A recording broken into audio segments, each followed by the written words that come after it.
ഏതാണ്ട് 2 പതിറ്റാണ്ടോളമായി പശ്ചിമേഷ്യയിലെ യുഎസിന്റെ യുദ്ധതന്ത്രങ്ങൾ രൂപപ്പെടുത്തിയിരുന്ന ഖത്തറിലെ യുഎസ് സൈനിക കേന്ദ്രമായ അൽ ഉദൈദ് വ്യോമതാവളം തകർത്തതായി സ്ഥിരീകരണം.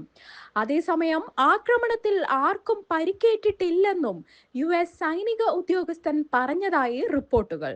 യുദ്ധം ആരംഭിച്ച ആദ്യ ആഴ്ചകളിൽ തന്നെ അൽ ഉദൈദ് വ്യോമതാവളത്തിലെ കമ്പൈൻഡ് എയർ ഓപ്പറേഷൻ സെന്ററിൽ ഒന്നിലധികം ഇറാനിയൻ മിസൈലുകൾ പതിച്ചിരുന്നു. ഇതോടെ വ്യോമാക്രമണം പ്രവർത്തനരഹിതമായി. എന്നാൽ അന്ന് ഇത് യുഎസ് സ്ഥിരീകരിച്ചില്ല.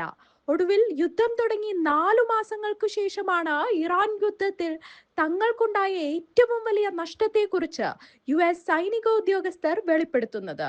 ഇതോടെ ഫെബ്രുവരി 28-ന് ഇസ്രയേലും യുഎസ് ഇറാനെതിരെ ആരംഭിച്ച ഓപ്പറേഷൻ എപ്പിക് ഫ്യൂറിയിൽ യുഎസിന് ഇതുവരെയായി കനത്ത നഷ്ടം നേരിടേണ്ടി വന്നെന്നാണ് വിലയിരുത്തൽ.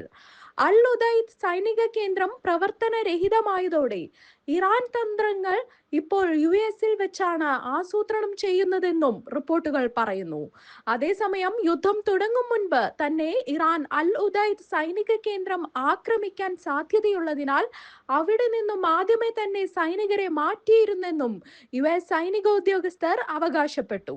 നിലവിൽ യുഎസിന്റെ പശ്ചിമേഷ്യൻ നീക്കങ്ങൾ നിയന്ത്രിക്കുന്നത് ഷാ എയർഫോഴ്സ് ബേസിലെ ഒരു കേന്ദ്രത്തിൽ നിന്നാണെന്നും ഉദ്യോഗസ്ഥർ പറഞ്ഞു. അൽ ഉദൈദിലെ കമ്പൈൻഡ് എയർ ഓപ്പറേഷൻ സെന്ററിന് ഉണ്ടായ കേടുപാടുകൾ പരിഹരിച്ച് പുനർനിർമ്മാണം നടത്തുമോ എന്ന ചോദ്യത്തിന് കൃത്യമായ ഒരു ഉത്തരം പറയാൻ സെൻട്രൽ കോമിന്റെ വക്താവ് തയ്യാറായില്ലെന്നും റിപ്പോർട്ടുകൾ പറയുന്നു.